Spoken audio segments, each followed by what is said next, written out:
Alrighty, we are live for the latest podcast.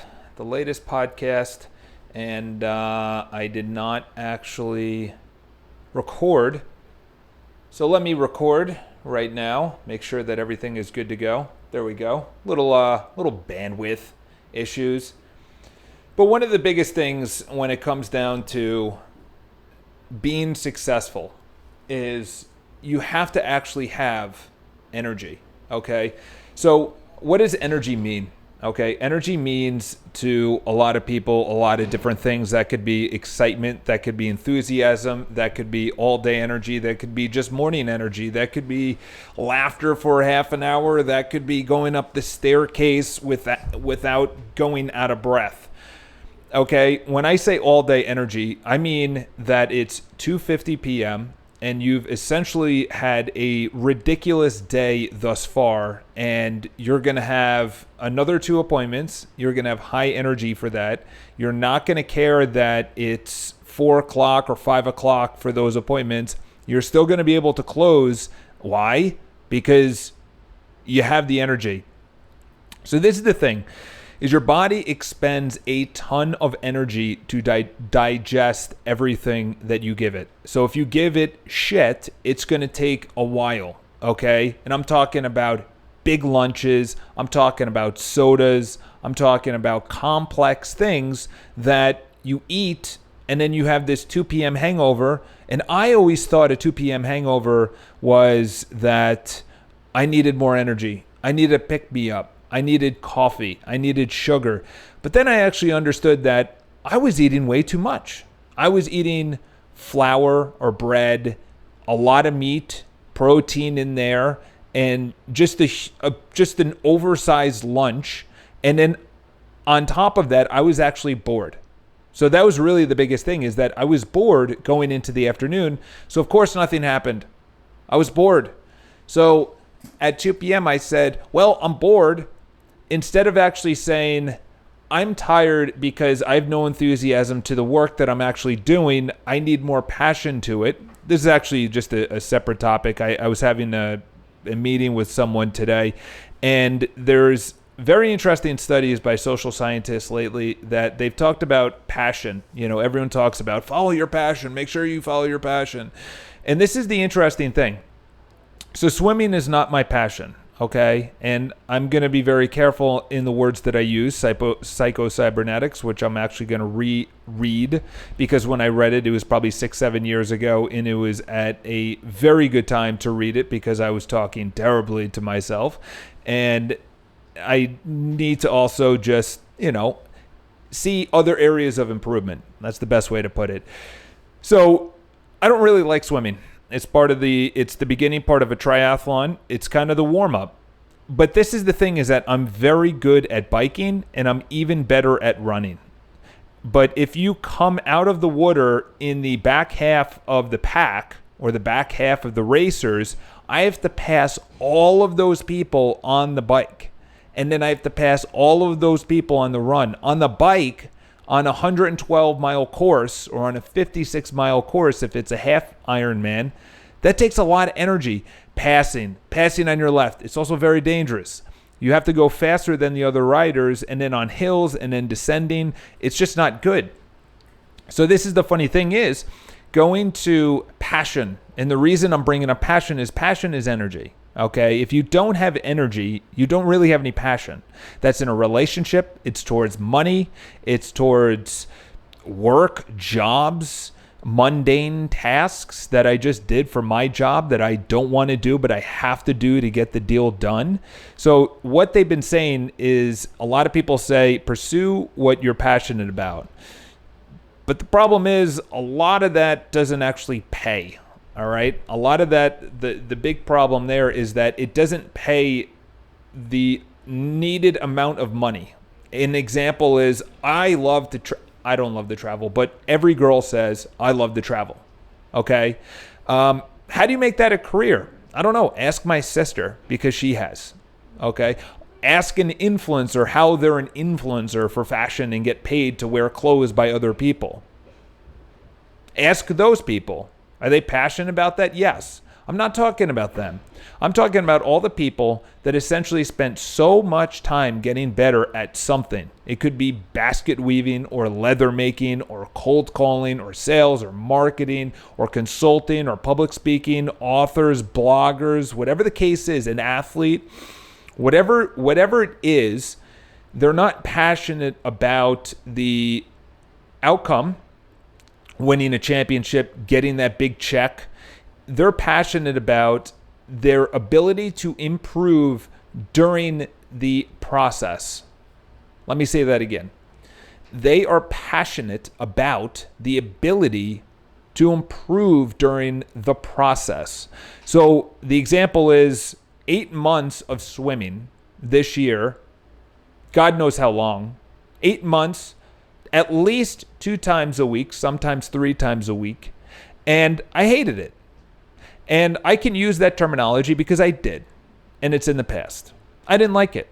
And the reason I didn't like it is because I was not improving. I went from January to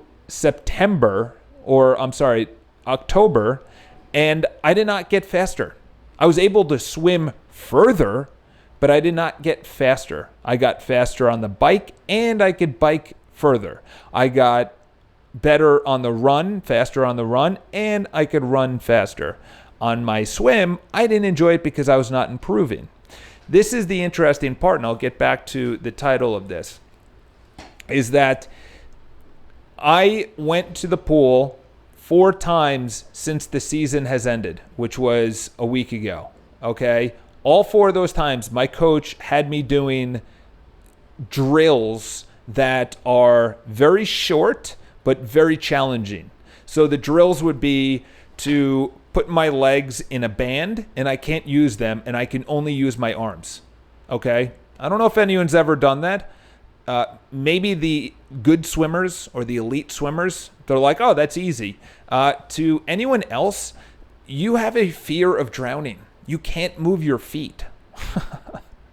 So, and I was talking to this guy who is in Toronto. He flew into JFK, and I went to JFK, and I met him on the flight. I didn't know who he was, but he flew to JFK, transferred, and then we flew to a race together. And he was talking about that, and he said, the reason is you need to get your core tight. Why am I telling you this story? Because I'm actually getting better at the process of swimming. Not at swimming, the process of swimming. My time did go down a little bit, but I thought about it and I said, I left the pool today and I'm like, I want to stay here. I actually wanted to stay in the pool and just practice laps. And I never had that feeling before. That goes back to 2 p.m., which is if you don't enjoy your 2 p.m. or 3 p.m. or 4 p.m. because of your job or what you have to do at that time, you're going to look for an excuse to eat like shit or to have the excuse to go out and get something in the afternoon, okay? So reverse engineering your entire day, I've said this before, is it starts the night before, all right? What's going on? How we doing, Erwin, Chris? I'm reading again. The subtitles are not giving a fuck. I have no idea what that means. There's subtitles on this? Google's already doing their thing. This is what I've noticed, is that when I reverse engineer anything that I've done good or bad, and I just had a meeting, and I highly recommend you guys do this. So this is my goals for the year. I highly recommend you do something. No, I'm not going to send it to you, but I will read it out loud. In other words, this piece of paper, because it's just time consuming and you could just draw your own up. But essentially the notes, okay? So I have goals of the year right there. So the notes, outcome, clearly defined with measurable activities and steps to achieve it. There's a handful right there. I actually, you know what's funny? So I just finished this book. It's called Super Self, okay? And Erwin was actually asking through Instagram DM about it. And I thought about it, and he said, do you recommend it? And I said, no. And the reason being is that it's extremely basic. But the thing is, That's the foundation. That's the foundation. I met with the guy, Eric, who is essentially, I make phone calls with in the morning. And I put it out there about 50 dials a day. And not about 50 dials a day, but I'm making 50 expired calls a day minimum. I made 61 today. I made 72 yesterday. 72 dials, not 72 contacts. 72 contacts is mean you talk to 72 people. You can only really do that all day. That takes a lot of energy. That's insane, by the way, to talk to 72 people on the phone. You have no idea how exhausting it is, which actually goes back to high fat content. Very good fat content, okay? Avocados, peanuts. I have peanuts every single morning. It's high in calories and carbs, but I burn right through that. And I don't know if you saw my Instagram stories yesterday, but I have something called Normatec. So at these triathlons, they have something, and essentially, because I have a standing desk, I'm sitting right now, but if I turned my camera around, I have standing desks around me, and you can actually see the camera move. The camera's on there. But essentially, that's pretty funny. But essentially, I stand every single day from 8 o'clock to about 12, and then I go walk around. So my blood is in my feet. That's not good. Okay, so essentially we were made for walking a lot, then sitting, then walking, then sitting. Okay, and then at sprints, 2 hours a day, 2.5 hours a day, we'd be sprinting, whether that's hunting or whatever, getting away from prey or predators. So like hardcore, and it was intervals. And they actually think, this is complete side note, but they actually think that women, you had hunting and gathering. They think that the women did the gathering.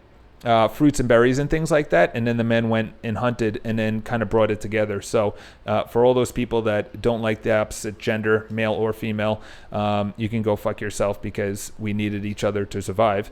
But essentially, going back to the book that I have right here, Super Self, Charles Givens, he died at an early age. I always look at people like that. He died as a multi-millionaire. I think at his height, he had 600,000 people paying him a subscription for his financial services. That's a lot. Even if they paid $1, that's $600,000 a month. So he had a personal chef. He had someone taking care of the house. Outside of that, landscaper, blah, blah, blah. In other words, he was wealthy in the 80s and the 90s. He died in 98. But he died at age 55, and he died from prostate cancer, okay? I don't know how you get prostate cancer, but I know how you get cancer. Either stressed out. He started getting sued at the end of his career for someone just stupid. It was part of the sue at any cost in the 90s. And then the thing is, when you actually sue someone and then you settle out of court, they use that in the future, and then other people sue you. It's a terrible way to do things. But this is the thing that I was thinking about is, I look at a guy like Steve Jobs or anyone else that has passed away at an early age, and he said it on his deathbed. He said, I have everything in the world. I have all the money in the world. Billionaire. I started one of the biggest companies, but you look at me, I do not have health. And that is what you need to focus on. And one of the biggest things is, I'm looking at guys and they have, premature balding. And premature balding comes down to one word, and that's stress. I know a lot of people are going to say that it comes down to genetics. A very small portion, based on a lot of research, has said that only about 3 to 4% of anything is genetics. And this is the thing, is that you actually have to turn the gene on. David Goggins is a perfect example of this, is that he still has the gene for sickle cell anemia, I think it is. And he has to turn the gene on for it to be actually malware in his body, for a better term for that. So though you may have the gene, you still have to turn that gene on. You could turn that gene on or off, okay? And I cannot tell you how much actually having something on your hand that says, oh, okay, if I have food right before I go to bed, my brain cannot flush out. There's a book that I was going to buy. It's I could look it up.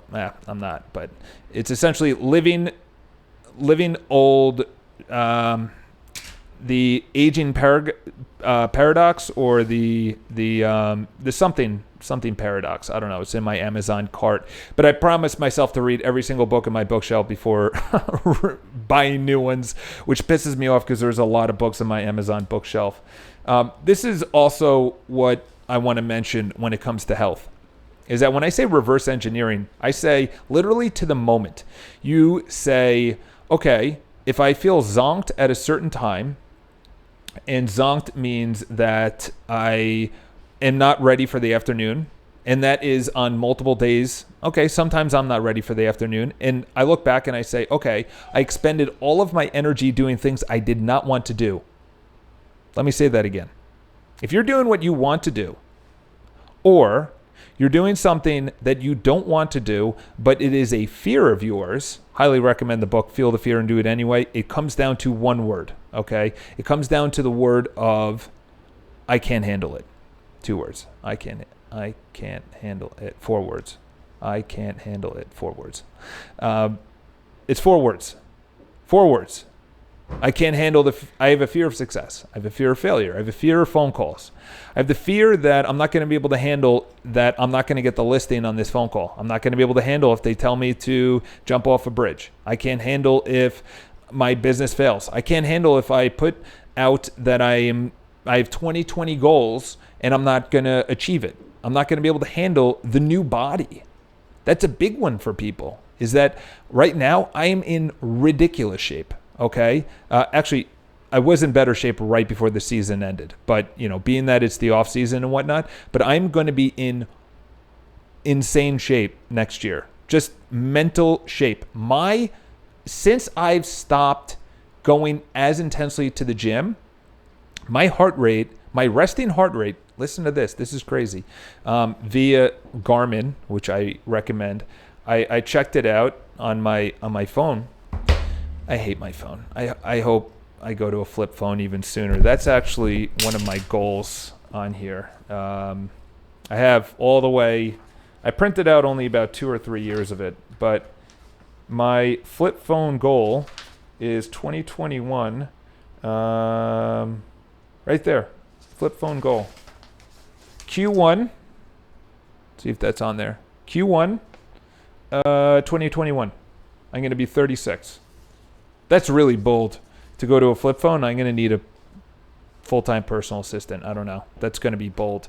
But I also have just every single month. I highly recommend you do, where's that piece of paper that I had? So I gave this to Eric. I have health as, what are your fitness goals in mind? I said it before, is that you need to have a clearly defined, I'll give you mine, okay? Because you need a father figure. Okay, you need a clearly defined, measurable activity, okay? So it's not, I want to become thin or I want to lose weight. As Simon Sinek says, you can go to the gym and eat correctly. You will get into shape, but I don't know when. It could be 6 months, it could be a year, it could be a decade. But if you do that, you will become in shape. So it's the same thing. So mine is to make, I didn't say miss, to make 99% of my workouts. So my coach puts in my workouts. I really want to thrive at that. My 20 world-class athlete at age 37, 2022. So I have my big goals right here. These are my 5 big goals. I should say really only 4. Full-time videographer, I really want that because I just think that there's some really good content that I'm not providing people. So that's kind of a selfish reason on legacy, but whatever. Full-time videographer, age 36, so that's 2021. I don't know what quarter it is, but it's in 2021, so that's in 2 years. World-class athlete, age 37, 2022. So that means I'm essentially compounding years of getting better at sleeping. By the way, buy an eye mask, like an eye mask, and have it with the bubble. I don't know which one I have, but have it with the bubble so your eye can, your eyelash doesn't rub against it. My sleeping has improved exponentially. My apartment is dark as sin and it's quiet as anything. And I live in the West Village. I have the Halloween parade going right down my street. And I also have the Pride Parade going down my street. It's a popular block in the West Village. If you look up Christopher Street, it's a nuts block. But I have this eye mask and it's this big and it covers my whole face. And I get into the deepest sleep that I have ever gotten into. And I will wake up at I woke up at 4:47 today. And then I was like, fuck it. I'll take a picture and post it on social media at just before 5. But at 4:44, I was like, Alexa, what time is it? 4:44. I'm like, what? I feel great right now. So I just got out of bed and went for the swim. And premier real estate brand, age 42. Let me just read this again, okay? This is the popular Think and Grow Rich. Anyone watching this? All right, good. So this is one of my most favorite things. Listen to this, all right? So this is when people, I sort of like Gary, but he just produces too much content. It's crazy. Maybe it's good, but I can't, it's just a waste of time, which that book really talks about. But listen to this for a second. Why men seldomly succeed before 40, okay? When people talk about why am I not successful, I'm so long-term thinking, which is if you start compounding reverse engineering at 2 o'clock or at 5 o'clock, I'm zonked. Not me, but other people. You go on the subway in New York City and you just look at people's faces in the morning, early morning, or in the late afternoon. They're zombies. No pun intended on Halloween, but they're like, I hate my life, I hate my wife, I hate my spouse, or I hate my kids, or I hate my job, or I hate my body, and it's just in their face. There's no passion, there's nothing. But listen to this.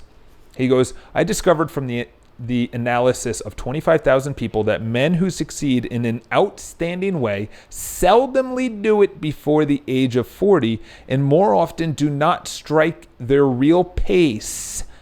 I love how he said that. Pace until they are well beyond the age of 50. The fact is so astounding that it prompted me to go into a full study of the cause and look at it carefully.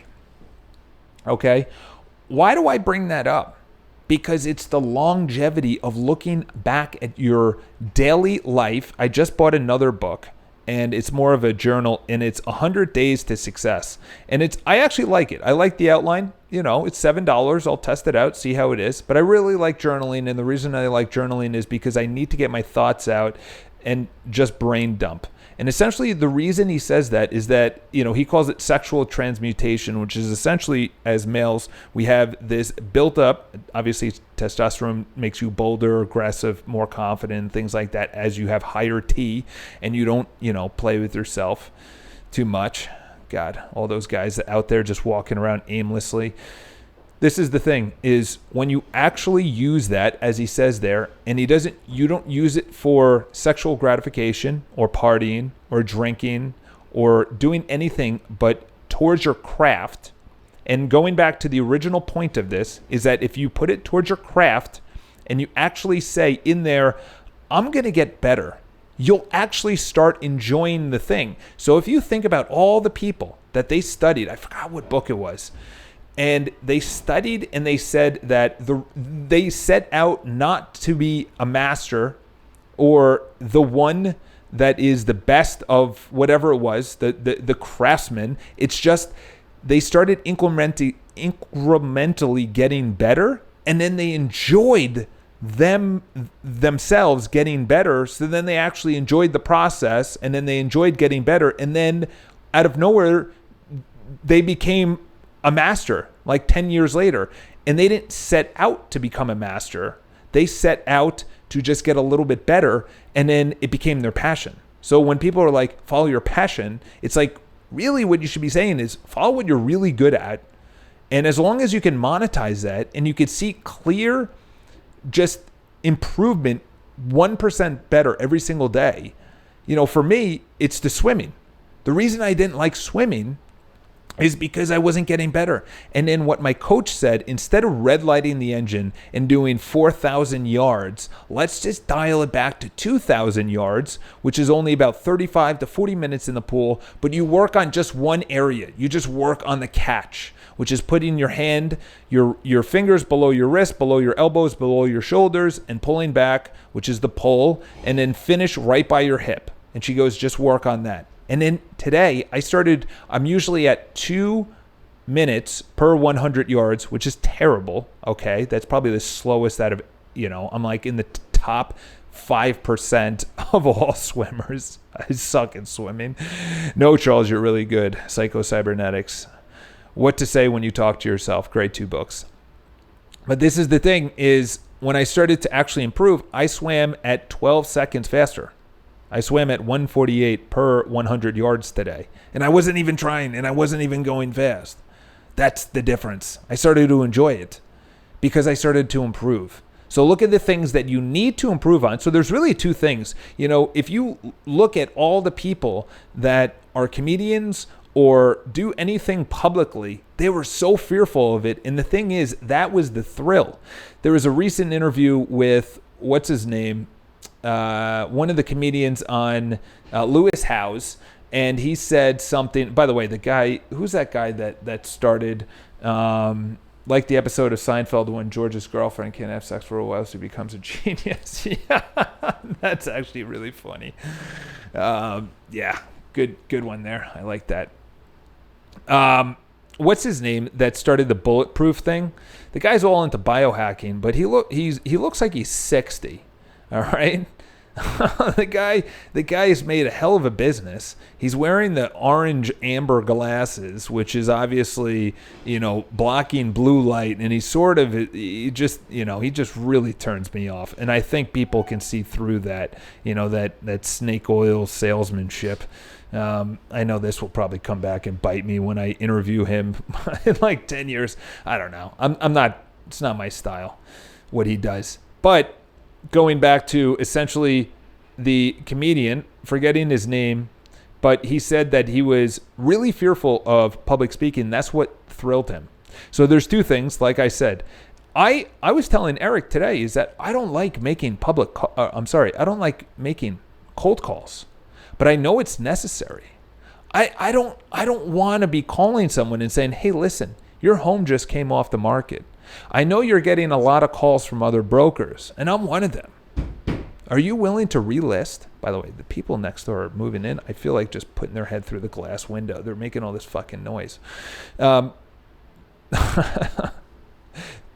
When you actually think about what gets business, it's the things that you don't want to do. The shiny red balls. That's what I told Eric today. I said, watch out for the shiny red balls. Because in real estate, it's not a good market for selling in New York City. It's not a good market. I love how we base how good the market is on how good the sales market is. But if you're a buyer, you don't want to buy into a good sales market because you're going to lose money in the long run, which nobody actually considers. And unfortunately, we're selling a lot of those people's homes nowadays. This is what you should be considering. What shiny red ball am I doing right now, social media-wise, or anything in your day-to-day that does not bring you any value? I walk around literally thinking we have one life. Everyone you're looking at will be dead at one time. Everyone you talk to, or that argument, or that fight, or that call, or that deal that went south. And I'm not talking about to go into nihilism where you don't care about anything and nothing has meaning. Obviously, Elon Musk, he's finding meaning. He says that all the time. He goes, I want to have the future bright. And he understands. There are so many things he's probably not even talking about in his mind. He understands that Maslow's hierarchy of needs is that we need to have meaning. If we don't have any meaning, we don't do anything. My meaning to do triathlons is to push myself way outside of my comfort zone, which bled into my business, which pushed me way outside of my comfort zone, which bled into asking for business or closing business, which bled actually into my finances. And now I'm reinvesting money in low-cost index funds, something that I've been thinking about for months.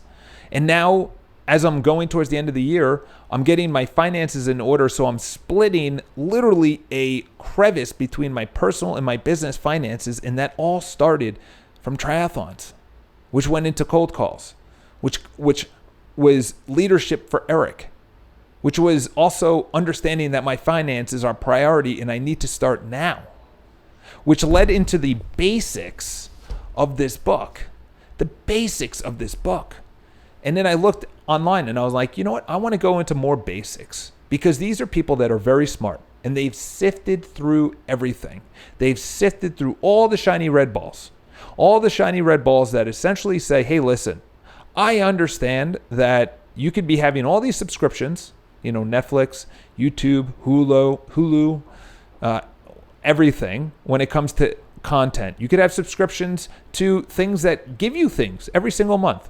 Birchbox or anything with your dog. You could have a dog. You could have a spouse. You could have anything in your life. But what are the shiny red balls? I'm even looking at in my life, and the only way to understand that is through journaling. I highly recommend you guys check it out. Dave Osprey, yes, thank you. Let me put this here so we can have some engagement on this YouTube channel, eh?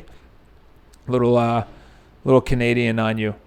Yeah, this is what I recommend that you guys do now. Okay, is you think of the activities, and I'll just go through mine now because I know we're pushing 30 minutes and everyone has to go to the bathroom. I don't, but maybe read in your mind. All right, so health. Make 99% of my workouts. So that's essentially to ensure that I'm holding myself accountable. And I've noticed that my number one thing is clearly health. So if you guys have any questions, I could easily see it now.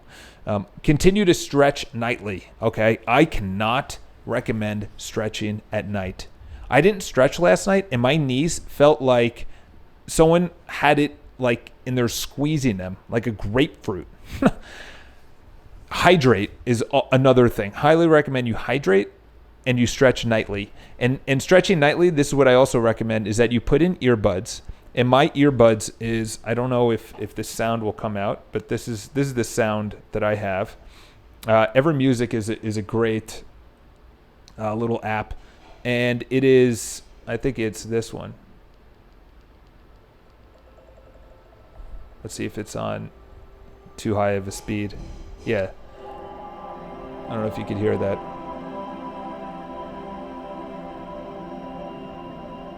So what it does is it's like this, whoa, kind of thing, and it's a theta wave, and a theta wave is essentially just hitting these, whether it's binaural tracks that actually work auditorily for my ears or my brain or whatever they say it does. I have no idea. I haven't read any science on it, but essentially it reminds my brain, it educates my brain.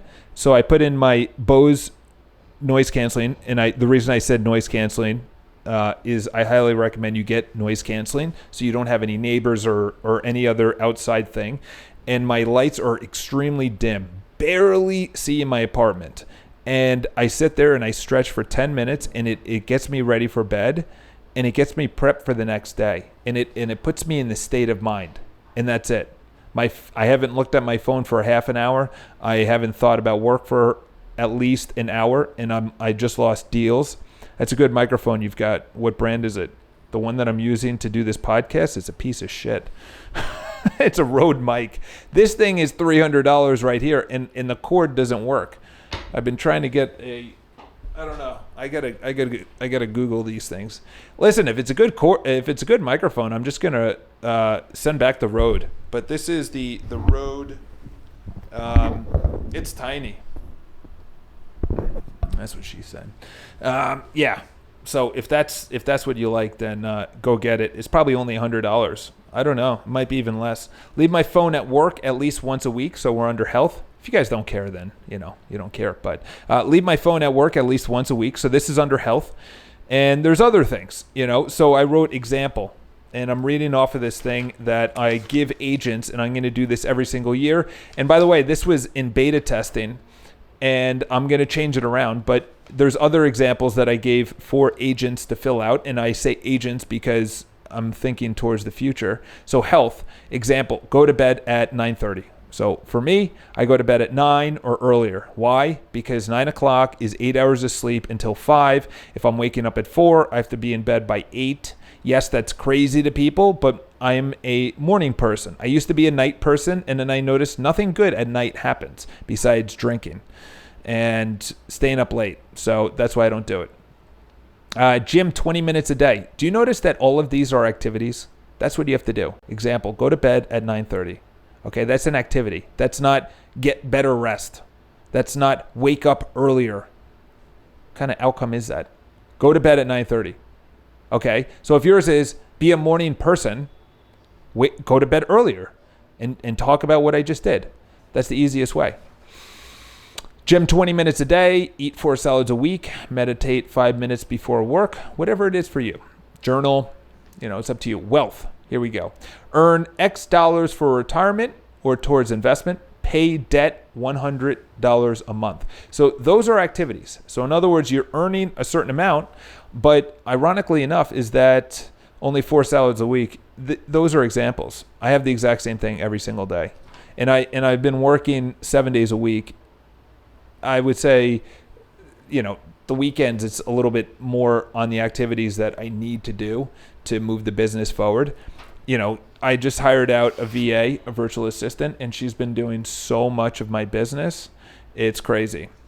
So that's essentially, for November, I have this Saturday, I have these 2 things that are major tasks that I have to do. I have to pay someone to go through all of my past for sale by owners, and I have to do it.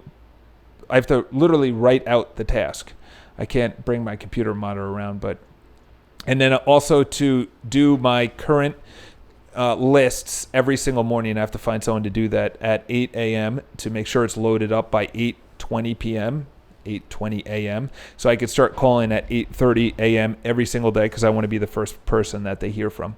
So wealth, for me, it's track my finances weekly with Xero. So Xero is the system that I use. I think it's $15 a month, and it connects to your credit card and bank statements, and then you can see and track and everything else. It's also good for me to give my accountant, obviously next year.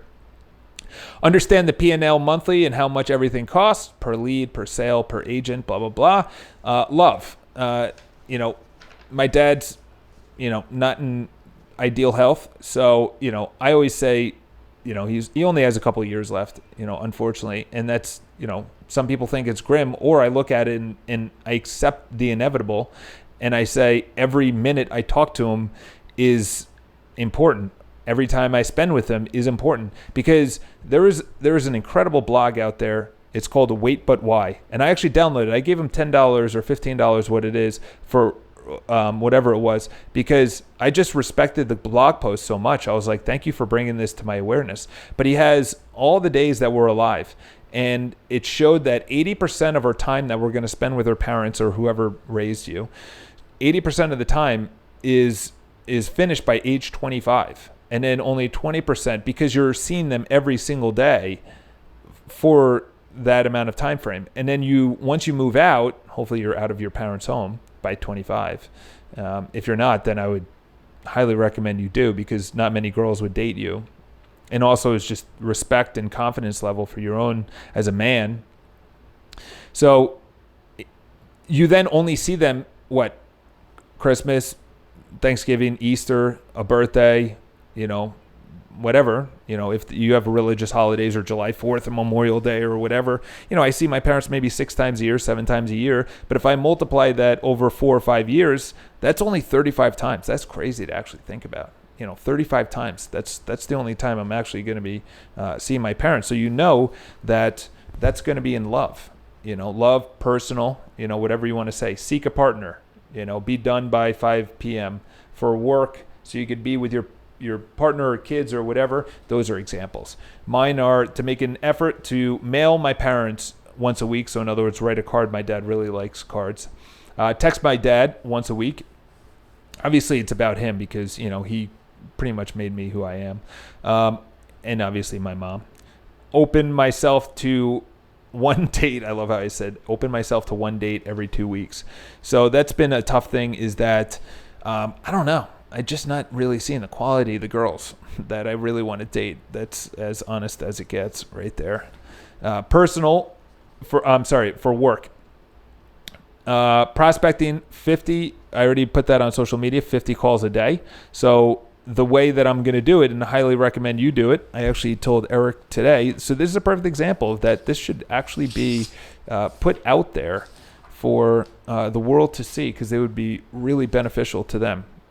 I wrote it down here, but yeah, this is the best way to do it. All right, so let's bring the microphone. Can't really see it over here. All right, so say we have, tell me if you guys cannot hear it, but essentially you have the entire year right here. All right, there you go. It shows up. And then you have January, February, March, and then you go, obviously, for the rest of the year. So in January, can you come back in some time? 15 minutes, unless I give you this. Thank you. That was my sister. So this is January, February, March. Okay. Within January, you have January 1st, January 2nd. So you're probably going to take off January 1st, January 2nd. Okay. So then and then imagine these are days in there, right there. All right. And then, so this is one piece of paper. This is the entire year right here. Okay. So say you're taking off January 1st, and these are days, not X's. Okay. Blah, blah, blah. You get the point. Okay. Then you make an actual goal for work, or you make an actual goal for something that you really need to do every single day. Could be working out, it could be going to the gym, whatever the case is. For me, I'm very consistent with going to the gym, and I don't need to work on that at all. Okay. But this is the thing. There we go. Let's get this right here. Is that, say there's, it's a Monday, Tuesday, Wednesday. So I do Monday, Tuesday, Wednesday, Thursday, Friday. I prospect. Okay. So I add up the amount of days that I'm not going to be doing a triathlon. I know I'm not going to be doing an event, and I know that I'm not going to be prospecting on weekends. Some people prospect on weekends. I don't prospect on weekends. So I say, okay, this is whatever amount of time right here. So this is, say, 20 days. I then put a box around the days I'm not going to work. So that's January 1st, but I'm going to work January 2nd. So I leave that open. Okay. And this is essentially what Jerry Seinfeld did, is that he wrote a joke a day for, I think it was a year. Okay. And he just wrote an X. And I highly recommend you do that. You say, listen, I'm not going to work the day before Memorial Day. I'm not going to work before July 4th because it's Independence Day, and I'm not going to work on Independence Day, and I'm not going to work the day after. So that's 3 days. You put a box around it, and those are days off, okay? And then you put an X every day that you successfully go to the gym. Or for me, it's make 50 dials, okay? I've done it 3 days in a row. I'm not going to break this streak until next year. Probably, I hope never. Okay, so I highly recommend that you download this. So it's only on one piece of paper, so it's not like this big complex thing. It's probably going to be right here.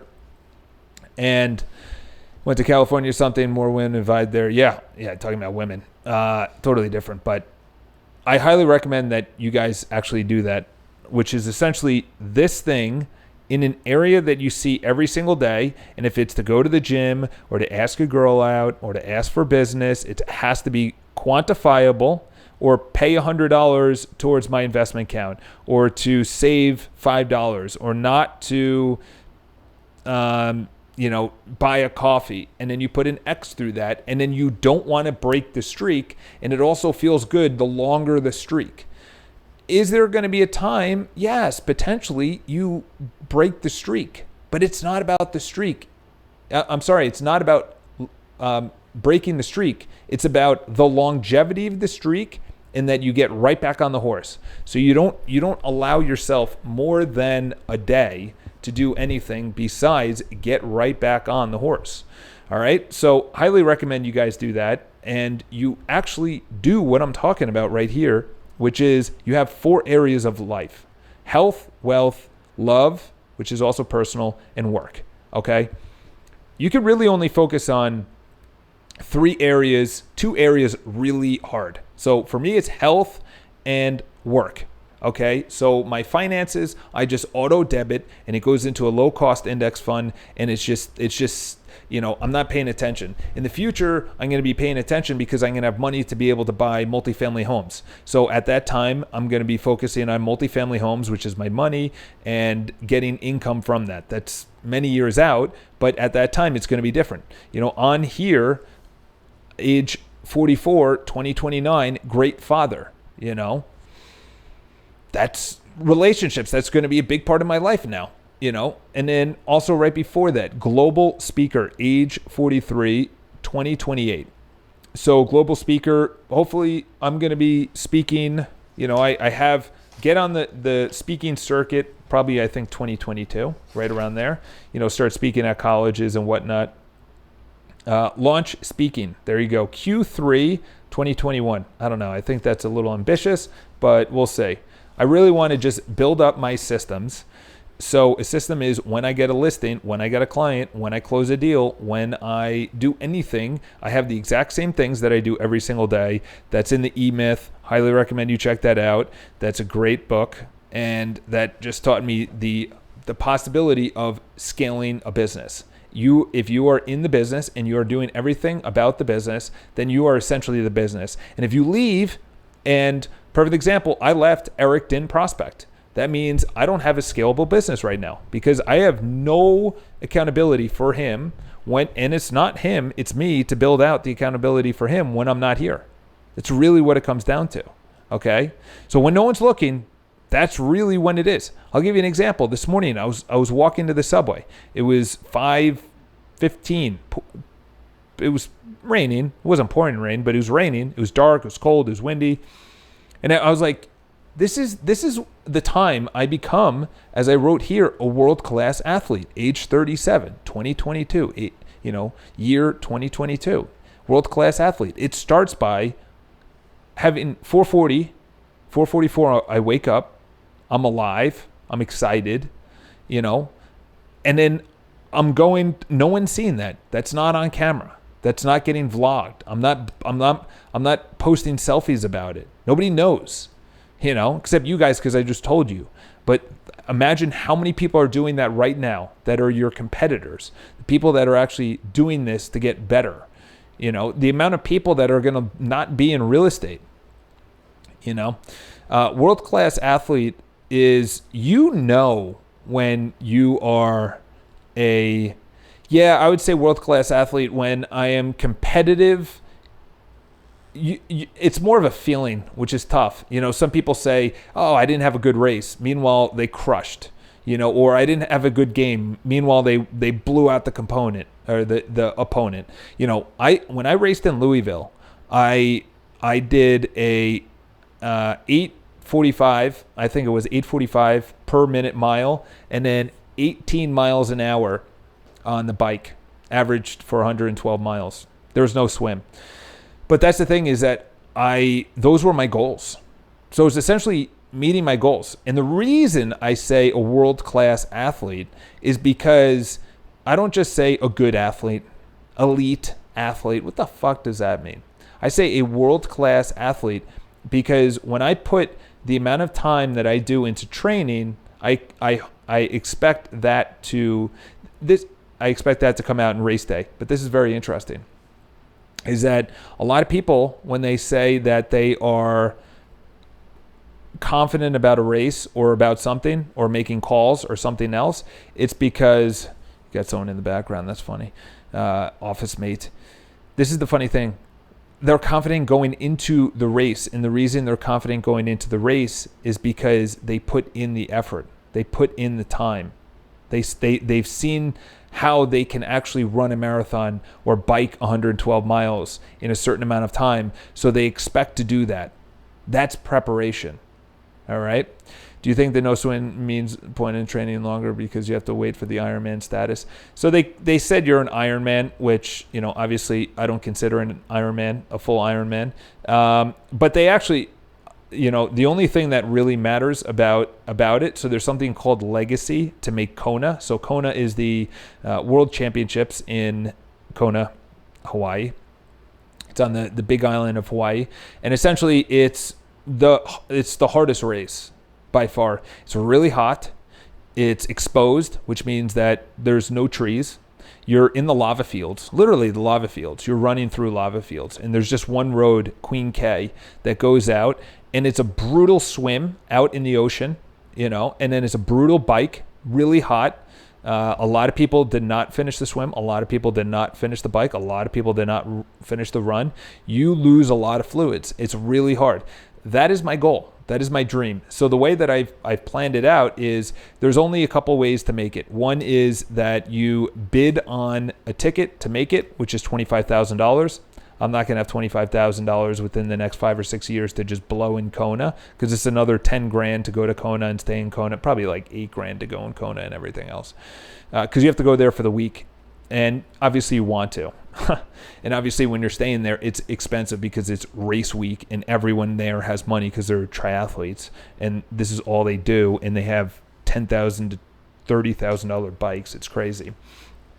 So the way that I planned it out is that I need to do at least 12 races, 12 Ironmans, and I have to have done one in the last 12 months and be scheduled for one in the coming 12 months, and that's known as the Legacy Program. I'm not going to qualify on time. It's just I'm not going to be able to put in the effort on the times. You have to be training 25 hours a week at least. And my goal is not to be the best triathlete. My goal is to be able to leave the best legacy via public speaking and getting out there and building the biggest business that I can. So, and I happen to be a triathlete. I'm not a triathlete that, works in marketing. That's not like me. That's not what I want to do. And also, when the kids come along and everything else. So, all right, well, that's enough for this week. I cannot stress enough that one of the things that I talked about today, this is also, one of the best books when it comes to public speaking or sales. Dale Carnegie. Again, this is a perfect example of something that's basic. Okay, Dale Carnegie, Public Speaking, is a basic book that just each 4 pages, it goes over something that, methods of delivery. Methods of delivery. What does that mean? Okay. You could deliver the way that I'm delivering it right now, which is relatively excited, or you could deliver it, like this and down. Then there's pitch, tonality, the speed in which you talk, the voice inflections, the pausing. There's so many things that go into it. Even what I just did right there, using hand gestures and movement and body position and body movement and mirroring and body language and exuding confidence. There's so many things that go into public speaking and or selling and or influencing, which is essentially public speaking is influencing. And you read a book like that, you'll really understand the good and the bad of what you're doing when you talk to clients or people. And you're always influencing, by the way. You're influencing friends, you're influencing colleagues, you're influencing your children, your parents, you're influencing a lot of people. I get a lot of things in my life because I influence. An example of that is that I went to the restaurant that my parents, so my dad has bad hearing. So we go to an area, and this is a very loud restaurant, and obviously, in retrospect, I would not choose this restaurant again because it's a very loud restaurant right near Penn Station. And this is the thing, is that there was a quiet table. So my mom wrote in the reservation notes to put us in an area that would be more quiet, a quieter area of the restaurant. They put us literally right in the middle. And I looked at a table as a high top, in other words, not low, but high top. And I said, that's actually kind of near no one. So I asked the waiter, and he goes, yeah, maybe I'll ask the maitre d'. A minute and a half later, I'm looking at this table, and I'm like, someone's going to take that table. I'm like, that's going to be us. So I get up, go to the maitre d'. I say, hey, listen, my dad, we want to go into a quiet area, and there's this table right near us. Do you mind if we grab that? I didn't ask her. I just said, you might. I did ask her, but not in a can we move? It was like, here's the reason. They say that if you give a reason anytime you ask a question, that you're, I think, 50% more likely to get it. So in other words, can I cut the line? No. Can I cut the line because I have to make a train? Sure. It's a reason. So always give a reason. Every time I ask for something from a caller that I'm calling Hey, listen, can we schedule an appointment? No. Listen, I would love to schedule an appointment because I would preview this for a client that's very interested. Okay, come do it. So always give a reason. So gave a reason, went over there, boom, sit down. My mom goes, why or how do you do that? I'm like, she's like, you did it in AC as well. So in Atlantic City, I did the same thing, which was this woman had her light on her phone, the back of her light, and she was reading the menu in this, it was relatively dark restaurant. And I got up, I walked over to her, I said, hey, listen, this light's, really, coming over to our table. Do you mind if you turn it off? And she goes, oh, sorry. And bent it down. Accepting things in life is not good. You should not accept mediocrity. You should not accept things that bother you in any way. Bother you that you have debt, or you have a spouse that you don't like, or a partner that you don't like. I was talking to a friend of mine, and he was like, yeah, my partner, his girlfriend just moved down to somewhere outside of New York City, way down in the South. And I go, well, he goes, yeah, listen, anything that I don't, or anything that you take for granted, you'll miss, eventually, sooner or later. So he took her for granted, and now she's gone, and now blah, blah, blah. And I said, listen, something good's going to come out of it. Because he was telling me how much it bothered him about certain things about her. Okay, great. She moves. Now you miss her? I think you miss the company. You miss the ease. You miss the convenience. That's one way to think of it. The convenience of going to the same job every single day with the same person, even though you may not have a great love life, or you may not have a great spending life or social life or whatever. Just stop accepting mediocrity. Okay?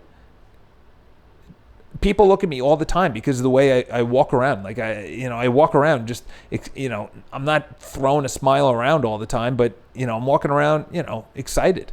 And that's the thing, is that, how many people see me and look at me and probably are saying whatever, or, they stare at me like, why is this guy excited? What's going on? What does he have? What's going on over there, buddy?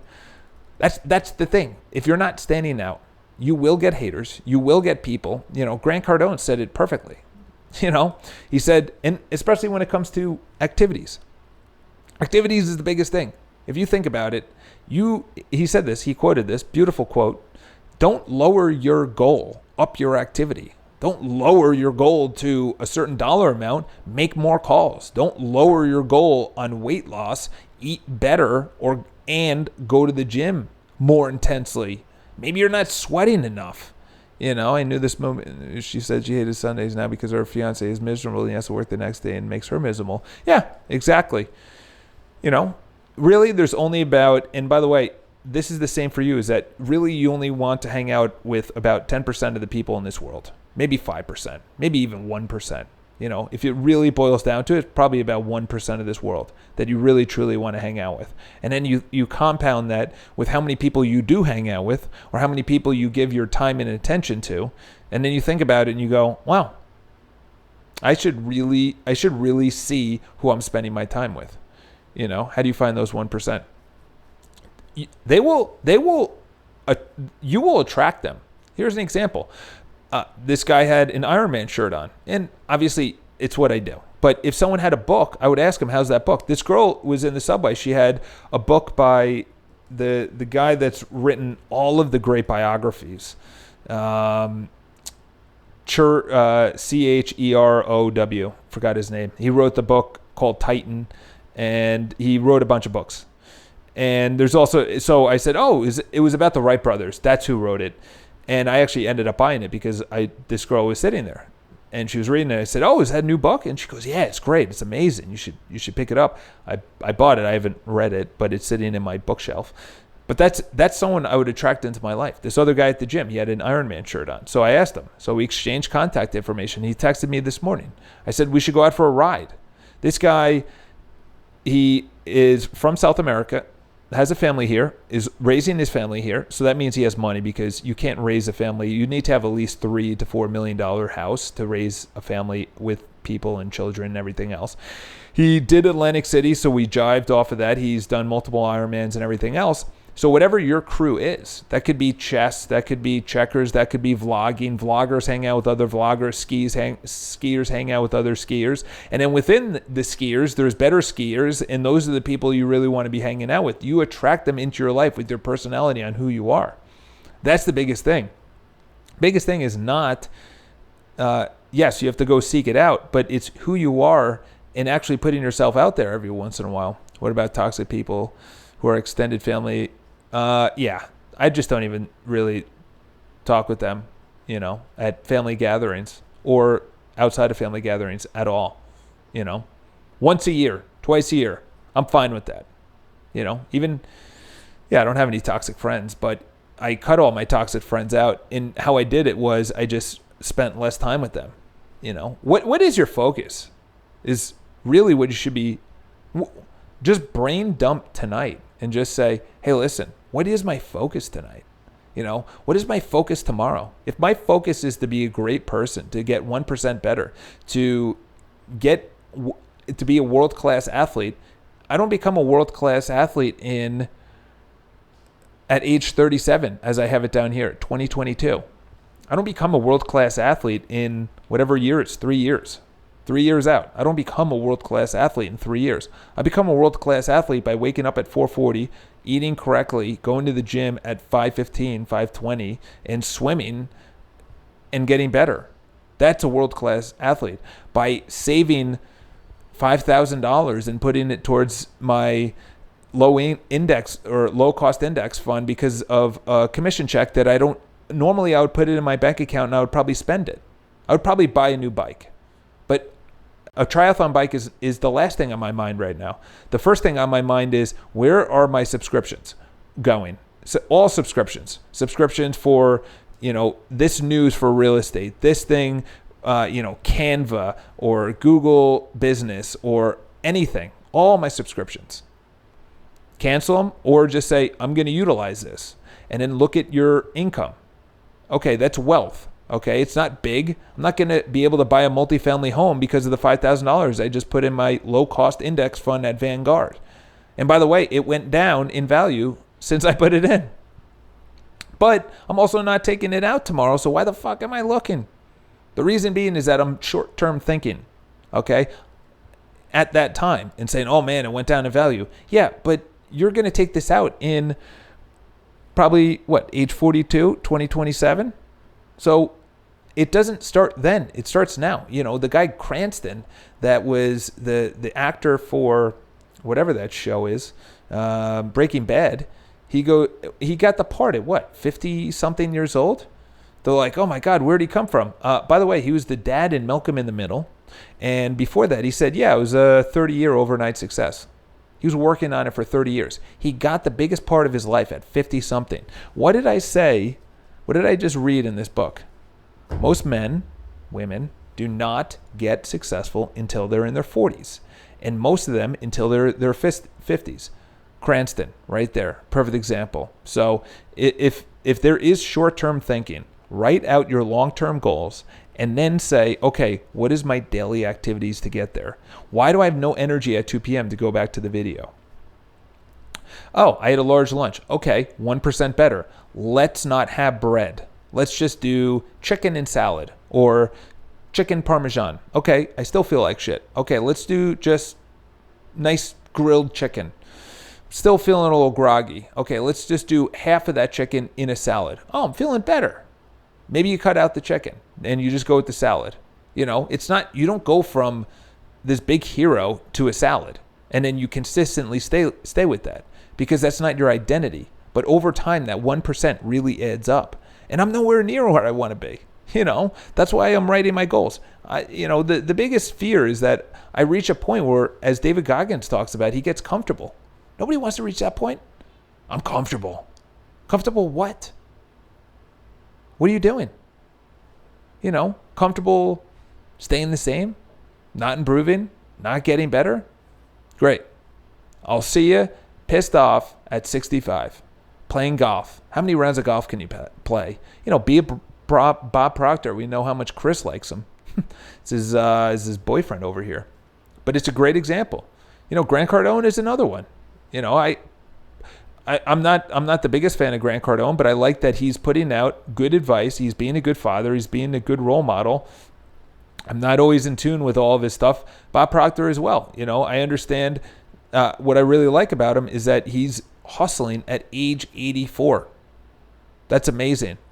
New book out in December. Yeah, put the new books out. By the way, has anyone read the Ryan Holiday book? I heard mixed reviews on it, and to be honest, I don't know if I really like his writing style anymore. I liked Daily Stoic, but I'm not really a fan of the other books that have come out since. I feel like he's writing to write, and his mentor was Robert Greene, who has written the greatest researched books on the planet, between 48 Laws of Power and just oh my gosh, that book was unbelievable. Obviously, the 50th Law, War of Art, or whatever it is, the other ones that I read and I can't think of right now because my brain is fried. But anyway, let me get back. I've been receiving phone calls all day. Ryan Holiday. Gary told Ryan Hart to churn out the content. Oh, really? That's pretty funny. He should, actually. Ryan's a very charismatic guy, and I feel like he's a Tim Ferriss, but not as good. He's not as smart. Tim Ferriss is really ramped up. Just his, I also, Tribe of Mentors is a book that I really want to get involved in. So anyway, I got to hop out. Happy Halloween if you guys actually care about that holiday. I don't. And I'm going to sign off for now. And of course, if you have any questions, leave in the comments below, or any subjects you want me to cover. But highly recommend you do that thing that's right behind me. All right, guys.